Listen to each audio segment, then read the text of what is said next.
जय हिंद दोस्त। सरकार से तंग आकर दिसंबर 2011 में दोस्त ये आंदोलन शुरू हुआ जिसका नाम था अरब स्प्रिंग। इसको अरब इसलिए बोला गया क्योंकि ये जो भी आंदोलन हो रहा है इसके अंदर वो कंट्री शामिल है जो इस्लामिक कंट्री है, यानी कि वहाँ पे मुसलमान आबादी ज़्यादा रहती है, मुस्लिम आबादी, और इन कंट्रियों के द्वारा ही इस आंदोलन को अंजाम दिया गया।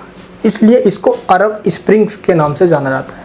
अरब इसलिए क्योंकि इस्लामिक कंट्री है। स्प्रिंग आपने देखा है तो किस तरीके से वो यूँ करो तो लंबा हो जाता है ना, स्प्रिंग एक दूसरे से जुड़ा होता है। वैसे ये देशों का ग्रुप बन गया। देखते ही देखते लोगों ने सरकार के विरोध में बहुत बड़ा आंदोलन स्टार्ट कर दिया। विरोध प्रदर्शन हुए, मारकाट हुए, हिंसा होनी स्टार्ट हो गई। आखिर जानते हैं हम कि ये विरोध क्यों हुआ, अरब स्प्रिंग के अंदर सरकार का विरोध क्यों किया जा रहा था। क्योंकि दोस्त आरोप ये लगाए कि सरकार के द्वारा जनता का दमन किया जा रहा था, शोषण किया जा रहा था। बेरोजगारी इतनी बढ़ रही थी, युवाएं टैक्सी चला रहे थे। टैक्सी चलाना गलत बात नहीं है, लेकिन दोस्त जो जिसके लिए पढ़ रहा है उसको वो काम नहीं मिलेगा दोस्त। वो उस काम को ना करके वो काम कर रहा है जिसके लिए वो बना ही नहीं है। तो सरकार के अगेंस्ट में युवाओं के अंदर सा एक उबाल सा फैल जाएगा। मुझे लगता है दोस्तों इंडिया में आज भी ऐसा ही है ना, बेरोजगार के मामले में। खैर दोस्तों, बात है अरब स्प्रिंग के अंदर। तो इस तरीके से शासन की भ्रष्टाचार को लेकर, यानी कि जनता शासन से, सरकार से पूरी उब चुकी थी, पूरी तंग आ चुकी थी। भ्रष्टाचार बहुत ज़्यादा, करप्शन बहुत ज़्यादा हो रहा था, पॉपुलेशन इंक्रीज हो रही थी, पर कैपिटा इनकम नहीं बढ़ रहा था, जीडीपी नहीं इंक्रीज हो रही थी, देश का हाल बेहाल हो चुका था। साफ शब्दों में पहले ये समझो आप। अब दोस्त हम ये समझते हैं कि अरब स्प्रिंग का मुद्दा है क्या, ताकि आपको टॉपिक समझ में आए। आखिर कौन कौन से देश हैं जो अरब स्प्रिंग में ज्वाइन हुए हैं, यानी कि शामिल हैं, जहाँ पे ये आंदोलन चला, क्यों चला, मेन कारण क्या था, चलाने के पीछे इसके उद्देश्य क्या है, ऑब्जेक्टिव क्या है, इन सब के ऊपर हम चर्चा करेंगे। सबसे पहले दोस्त बात करते हैं अरब स्प्रिंग की शुरुआत क्यों हुई, कब हुई इसकी शुरुआत। दोस्त इसकी शुरुआत दिसंबर 2010 में south, north, east, west African countries, अगर आप देखोगे मैप के अंदर अफ्रीका के, तो अफ्रीकन यानी कि तो जो नॉर्थ का जो अफ्रीकन पार्ट है, यानी कि उत्तरी अफ्रीका, नॉर्थ अफ्रीका और कुछ अरब कंट्रीज के अंदर इसकी शुरुआत हुई है। पूरी अरब स्प्रिंग, ये जो आंदोलन चल रहा है, जो मूवमेंट चल रहा है, विरोध प्रदर्शन जो हो रहा है सरकार के अगेंस्ट में। लेकिन दोस्त अरब स्प्रिंग की जब शुरुआत की बात करते हैं तो दिसंबर 2010 के अंदर नॉर्थ अफ्रीका का एक कंट्री जिसका नाम है टूनिसिया। क्या नाम है दोस्त? टूनिसिया। यहाँ से इसकी शुरुआत होती है। टूनिसिया के पड़ोसी देश है अल्जीरिया और लीबिया। जब भी कोई कंट्री के अंदर घटना होती है दोस्त, वह पड़ोसी कंट्री को भी इम्पैक्ट करता है बहुत तगड़ा। और सेम टूनिसिया के ही तरह उसके पड़ोसी देशों के अंदर भी सरकार से जनता परेशान हो चुकी थी, तंग आ चुकी थी। सरकार विकास के लिए कुछ कर नहीं रही, जनता बेरोजगारी, महामारी, गृह युद्ध, इतनी ज़्यादा प्रॉब्लम के कारण बहुत मतलब कि तंग आ चुकी थी सरकार से।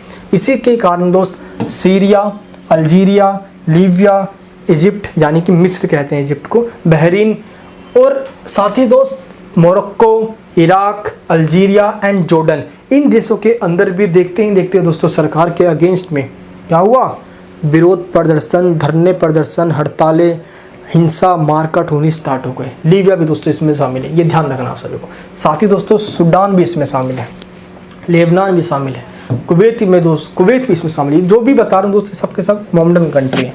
ओमान भी इसके अंदर शामिल है। इन सभी कंट्री के अंदर अरब स्प्रिंग नामक एक आंदोलन शुरू हो गया। 2010 में सबसे पहले दिसंबर के महीने में टूनिसिया से शुरू हुआ दोस्त ये आंदोलन, आस पड़ोस के सभी कंट्रीज़ में फैल गया और 2011 में जाके सभी कंट्रीज के द्वारा जो भी इनके लोग हैं उन्होंने शुरुआत कर दी। और इस तरीके से सरकार को किसी भी तरीके से गिराना है। इसीलिए दोस्त अरब स्प्रिंग के दौरान जो नारा दिया गया उस नारे को भी कहा गया एस सुर यूरिक अकदे निकम। इसका मतलब क्या होता है? इसका मतलब होता है जनता शासन को नीचे लाना चाहती है। दैट मीन्स शासन को गिराना चाहती है। जिसकी सरकार चल रही है जनता उसकी सरकार को गिराना चाहती है, क्योंकि सरकार वो काम कर रही है जिससे जनता बहुत परेशान हो चुकी है, बस अब ऊब चुकी है उस सरकार से, क्योंकि तानाशाही है, डिक्टेटरशिप है, सरकार अपनी चलाते हैं। कोई अगर आवाज़ उठाता है तो उसको कुचल दिया जाता है। देखो जब भी कोई ऐसी घटनाएं होती है तो सरकार की जनता कब तक सुनते रहेगी? एक टाइम तो आना ही आना है जब पूरी भड़स फूट जाएगी बाहर, फिर ऐसे के तैसे करेंगे सरकार की मिलकर जनता। वही इन कंट्रीज के अंदर हो रहा है। खैर दोस्तों, हम अब ये बात करते हैं कि मेन ऑब्जेक्टिव्स क्या है अरब स्प्रिंग का। अरब स्प्रिंग के मेन उद्देश्य क्या है? सबसे पहला ये पॉलिटिकल फ्रीडम की बात करते हैं, इनको चाहिए राजनीतिक स्वतंत्रता। राजनीति के अंदर एक ऐसा इंसान बैठ चुका है इन सभी कंट्रीज के अंदर जहाँ पे अरब स्प्रिंग आंदोलन चल रहा है, ये जो अपनी तानाशाही चलाता है और इस तानाशाही को ख़त्म करना चाहती है वहाँ की जनता, जो कि इस तानाशाही के वजह से देश का विकास रुक चुका है और ये शासक अपना ही बस फायदे में लगे पड़े, जनता मर जाए तो मर जाए, कट जाए तो कट जाए।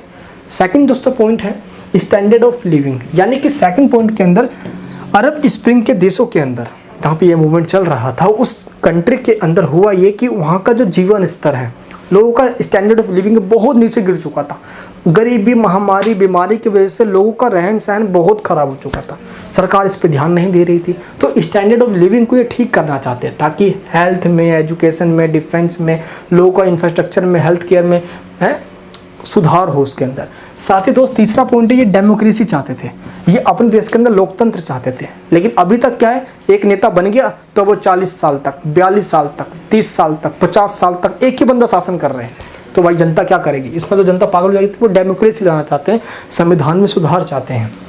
फोर्थ पॉइंट वो क्या है, डेवलपमेंट एजुकेशन, वो शिक्षा का विकास करना चाहते हैं ताकि लोगों को रोजगार मिले, लोग पढ़ाई कर सके, अपने स्टैंडर्ड ऑफ लिविंग के साथ साथ अपने स्टेटस को इम्प्रूव कर सके। साथ ही दोस्तों बात करते हैं causes of the Arab spring, यानी कि इस अरब स्प्रिंग की शुरुआत का मेन कारण क्या है। अरब स्प्रिंग दोस्तों एक आंदोलन है जो कि अरब कंट्रीज में शुरुआत हुई, साथ ही जो नॉर्थ अफ्रीकन कंट्रीज है उसके अंदर इसकी शुरुआत हुई। अब हम बात करते हैं मेन कारण क्या है इस आंदोलन की शुरुआत होने के। सबसे पहला कारण है दोस्त तानाशाही। पहला कारण क्या है, तानाशाही, डिक्टेटरशिप।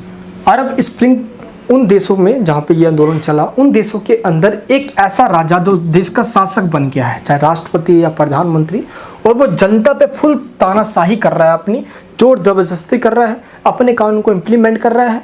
किसी भी तरीके से अगर जनता विद्रोह करती है उसको कुचल दिया जाता है। जनता की एक नहीं सुनी जाती। बेरोजगारी जैसी बढ़ते जाती है, जनता अपनी बात उठाती भी है लेकिन सरकार उसको दबा दिया करती थी। एक टाइम आया कि अब इस तानाशाही को ख़त्म करने के लिए, डेमोक्रेसी को लाने के लिए, सरकार को अगेंस्ट में, सरकार को उखाड़ फेंकने के लिए जनता खड़ी हो गई। तो दोस्तों मेन कारण क्या था, इस तानाशाही को ख़त्म करना। सरकार बहुत ज़्यादा अपनी तानाशाही चला रही थी, लोगों पे मार काट करना, जो सरकार का विरोध करता उसको मरवा देना, जेल में बंद करवा देना। तो ये सरकार से जनता ऊब चुकी थी, इस शासन से जनता परेशान हो चुकी थी। सेकंड कारण दोस्तों ये है ग्रोथिंग, क्या दोस्तों, ग्रोइंग पॉपुलेशंस। हुआ ये कि जनसंख्या बहुत तेज़ी से बढ़ रही थी, है। अब देखो भाई कि जनसंख्या तेज़ी से बढ़ रही है लेकिन रिसोर्सेज उतने ही हैं, रोजगार है नहीं। तो भाई यहाँ पे जनसंख्या बढ़ने का कारण तो एक जीडीपी के अंदर बहुत बड़ा तगड़ा सीन बैठ जाएगा। देश में इनकम है नहीं, पैसा है नहीं, जनसंख्या जो बढ़ रही है वो क्या भूखे पेट रहेगी? भाई युवाओं बहुत बड़ी संख्या में इकट्ठे हो गए और विरोध करने लग गए। जनसंख्या बढ़ रही है, विकास नहीं बढ़ रहा, जीडीपी नहीं बढ़ रही, देश का पर कैपिटा इनकम नहीं बढ़ रहा, बहुत बड़ी प्रॉब्लम आ गई। इससे क्या हुआ दोस्त, अनएम्प्लॉयमेंट की प्रॉब्लम आ गई, देश के अंदर बेरोजगारी की समस्या बढ़नी स्टार्ट हो गई। और इस बेरोजगारी समस्या के कारण कोई भी देश का शासक ध्यान नहीं दे रहा, जिसकी वजह से लोग खड़े हो गए और करने लगे भाई आंदोलन, जिसकी वजह से क्या हुआ, अरब स्प्रिंग आंदोलन बहुत तगड़े से स्टार्ट हुआ, विरोध प्रदर्शन करने स्टार्ट हुए। नेक्स्ट दोस्तों पॉइंट है करप्शन भी मेन कारण है अरब स्प्रिंग का स्टार्ट होने का। शासक वर्ग, जो भी ब्यूरोक्रेट्स के लोग हैं, वो इतना ज़्यादा नौकरशाही, जो गवर्नमेंट सर्विस करते हैं, तो अरब स्प्रिंग कंट्रीज के अंदर करप्शन बहुत तेज़ी से बढ़ रहा था। और इस करप्शन के कारण देख सकते हो आप क्या चाल है, मतलब यार आम लोग मरे तो मरे, उनके बच्चे तो कटे, भूखे पेट तो सोए, लेकिन सरकार के जो मेंबर हैं, ब्यूरोक्रेट्स, पैसे वाले लोग हैं, पूंजीपति हैं, कैपिटलिस्ट लोग, वो मजे में करेंगे। लेकिन बेचारे आम लोग बहुत परेशान आ चुके थे और इस करप्शन को वो ख़त्म करना चाहते थे, इसलिए अरब स्प्रिंग आंदोलन की शुरुआत करी गई। नेक्स्ट दोस्तों मुखर विरोध। मुखर विरोध का मतलब है जो युवक तेजी से बहुत मतलब कि खड़े हो गए। क्यों? क्योंकि अनएम्प्लॉयमेंट बहुत तेज़ी से बढ़ते जा रहे थे, विकास हो नहीं रहा था, लोगों को रोजगार मिल नहीं रहा था, तानाशाही शासक कुछ कर नहीं रहा था। अब उसको ख़त्म करने के लिए लोग खड़े हो गए ताकि शासन को उखाड़ सके, इसलिए इसको मुखर विरोध के नाम से जाना गया। मुखर विरोध मतलब जो यूथ है देश के, वो इसमें बहुत तगड़े रूप से पार्टिसिपेट किया ताकि देश को मतलब कि फिर से हम डेमोक्रेटिक बना पाए। नेक्स्ट पॉइंट है दोस्त का, पहली बार ऐसा हुआ दोस्त, देखो ना यार कि 2010 और 11 का टाइम पीरियड है, सोशल मीडिया का क्रेज़ कम हुआ करता था देखा जाए, लेकिन अरब स्प्रिंग जब मूवमेंट चल रहा था, ये विरोध प्रदर्शन हो रहे थे सरकार को हटाने के लिए, पहली बार ऐसा हुआ तो उसकी फेसबुक, ट्विटर को बहुत तेज़ी से यूज किया गया। किस लिए? ताकि जो विरोध प्रदर्शन हो रहा है इसके अंदर हम इस आंदोलन को अच्छे से रेगुलेट भी कर पाए, पोस्टों के द्वारा, ब्लॉग्स के द्वारा, और सही सही जानकारी सभी लोगों तक पहुंचा भी पाए। इसलिए दोस्त सोशल मीडिया का बहुत तेज़ी से यूज किया गया। और आज तो भाई बात ही अलग है, कहीं भी कुछ भी हो जाए फटाफट सोशल मीडिया बहुत बड़ा कंट्रीब्यूशन देता है। दोस्त इस टाइम भी जब 2010 और 2011 का टाइम में चल रहा था अरब स्प्रिंग, सोशल मीडिया ने बहुत बड़ी भूमिका निभाई ताकि एक कम्युनिटी के लोगों को वहाँ की इन्फॉर्मेशन मिलती रहे और क्या क्या नहीं चल रहा, क्या चल रहा है, इन सब के बारे में सोशल मीडिया से प्रमोशन होता रहा। आपको पता है दोस्त, कहीं की छोटी सी भी खबर बहुत तेज़ी से फैल जाती है सोशल मीडिया से। सेम वही चीज़ अरब स्प्रिंग देशों के अंदर भाई, वहाँ पे भ्रष्टाचार हो रहा है, फटाफट फैलना स्टार्ट, लोग खड़े हो गए, अंदर गुस्सा फूट जाता है, इससे मारकाट स्टार्ट हो जाता है, हिंसा हो जाती है। सरकार को गिरना ही है, सरकार को झुकाने के लिए ये खड़े हुए थे। और कौन कहता है कि झुकती नहीं है दुनिया, बस झुकाने वाला चाहिए। ये बस यूथ खड़ा हो गया तो सरकार को उखाड़ के फेंक देगी। इंदिरा गांधी भी आपातकाल लगाई थी यूथ के ही कारण भाई, बहुत बड़ा फैक्टर था यूथ उस समय, क्योंकि बिहार और गुजरात के अंदर जेपी मूवमेंट के अंदर यूथ खड़े हो चुके थे। पढ़ा था ना दोस्तों आप सभी ने। नेक्स्ट है कौन से क्या निकला अरब स्प्रिंग का, यानी कि अरब स्प्रिंग में ये जो आंदोलन चले इन सभी चीज़ों के कारण, तो इसका परिणाम क्या निकला दोस्तों? परिणाम इसका ये निकला कि जिन देश के शासक सरकार में थे, जो प्रधानमंत्री थे या जो राष्ट्रपति थे, उन सबको हटाने के लिए ये आंदोलन चल रहा था। एक एक करके उन सबको सत्ता को पूरी उखाड़ के फेंक दिया लोगों ने, इन सबको गद्दी से उखाड़ के फेंक दिया। तो 40 से 50 वर्षों से शासन कर रहे थे, कोई 10 साल, कोई 20 साल। डेमोक्रेटिक नाम का कोई चीज़ ही नहीं था। सबसे पहले दोस्तों नाम आता है किसका? ट्यूनीशिया का, क्योंकि यहीं से स्टार्ट हुआ। ट्यूनीशिया के राष्ट्रपति देखो कैसे बुढ़वा ये हंस रहा है, जनता का बद्दुआ दिया ना, तुम मरोगे साले बेन अली है। जनता का बहुत परेशान किया भाई इसने। बेन अली को शासन था वहाँ पे ट्यूनीशिया के अंदर, उखाड़ के फेंक दिया है, दाती इसका टूट गया साले का। नेक्स्ट देखिए, नेक्स्ट है इजिप्ट। इजिप्ट को भाई मिस्र भी कहा जाता है, कंफ्यूज मत होना। इजिप्ट के थे कौन? Hosni Mubarak. इनकी सत्ता को उखाड़ के फेंक दिया। इजिप्ट के अंदर महामारी, बीमारी बहुत फैल रही थी, बेरोजगारी, विकास नाम का चीज़ नहीं था, डेवलपमेंट था ही नहीं, एम्प्लॉयमेंट बढ़ा जा रहा, उखाड़ के ही फेंक दिया, मुंह बन गया इसका साले का। नेक्स्ट देखिए, नेक्स्ट दोस्तों लीबिया है। सेम कहानी लीबिया के अंदर भी दोहराई गई। आंदोलन तो लीबिया में भी चल रहा है, सभी अरब स्प्रिंग कंट्रीज जहाँ जहाँ पे आंदोलन चल रहे हैं वहाँ पे। लीबिया के अंदर दोस्तों कद्दाफी, देख लीजिए इसका शकल, ये कद्दाफी बड़ा गद्दार निकला और लोगों को बड़ा परेशान किया। लीबिया के अंदर लोगों ने वही सेम घटनाएं करी जो और कंट्री में हो रहा है, सत्ता से उखाड़ के फेंक दिया। 42 साल से साला शासन कर रहा था ये, कहने 42 ईयर से शासन कर रहा था। नेक्स्ट दोस्त यमन। यमन में अली अब्दुल्ला सालेह, क्या नाम है? अली अब्दुल्ला।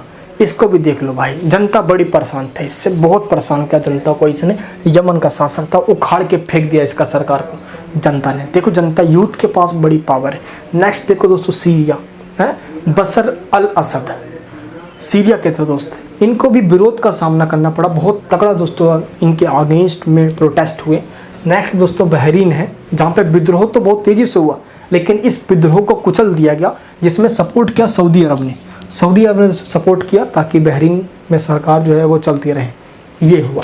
सऊदी अरब में भी दोस्त इसके अगेंस्ट में विद्रोह स्टार्ट हो गई फिर।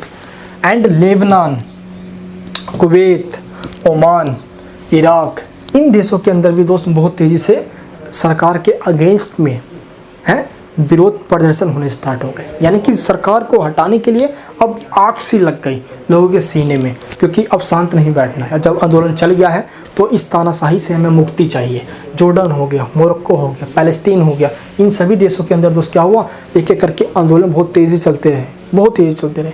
और सरकार से जो लोग तंग थे उन देशों के अंदर सरकार को चेंज किया गया और डेमोक्रेटिक नामक एक जो है ना लोकतंत्र, इस वर्ड की स्थापना तमाम देशों के अंदर की गई। खैर दोस्तों कोई भी चीज़ आसानी से और अचानक चेंज नहीं हो सकता, लेकिन दोस्तों धीरे धीरे यहाँ पे भी चेंजेस हुआ। फिर भी दोस्तों तमाम समस्याओं को अरब स्प्रिंग के देश आज भी फेस कर रहे हैं। खैर दोस्तों ये जो हमारा टॉपिक है वो आज यहाँ पे समाप्त हो जाता है। अरब स्प्रिंग एक ऐसा आंदोलन हुआ जो कि सरकार के अगेंस्ट में चलाया गया, सरकार से परेशान होकर, सरकार से तंग आकर, और इसमें सरकार को उखाड़ के फेंक भी दिया गया। काफ़ी सारे देशों ने इसमें सफलता ही पाई और कुछ देश इसमें चूक गए क्योंकि आंदोलन को कुचल दिया गया। आई होप दोस्तों आपको ये टॉपिक समझ में आ चुका होगा। अगर आपको समझ में आ गया तो प्लीज़ इस वीडियो को सब जगह शेयर करना, लाइक करके मेरे उत्साह को बढ़ाना। ये वीडियो कैसे लगी नीचे मुझे कमेंट बॉक्स में बताना। अगर आपको ये टॉपिक बेहतर तरीके से समझ में आ रहा है तो दोस्त क्लास 12 पॉलिटिकल साइंस के अंदर ये टॉपिक है हमारा। चैप्टर समाप्त हो चुका है हमारा second chapter. First chapter already खत्म हो चुका है दोस्त। सेक्वेंस में सारी वीडियोस आ रही है, प्लीज़ सेक्वेंस में देखना। क्लास 12 पॉलिटिकल साइंस की वीडियोस की सभी लिंक नीचे वीडियो को डिस्क्रिप्शन बॉक्स के अंदर है। अपना प्यार बनाए रखना। चैनल पर नए हो तो सब्सक्राइब करके बेल आइकन ऑन करना, शेयर जरूर करना इस वीडियो को यार। और भी कोई डाउट्स पे रहता है तो नीचे आप कमेंट बॉक्स में बता सकते हो। मिलूंगा नेक्स्ट वीडियो के अंदर। जय हिंद, जय भारत।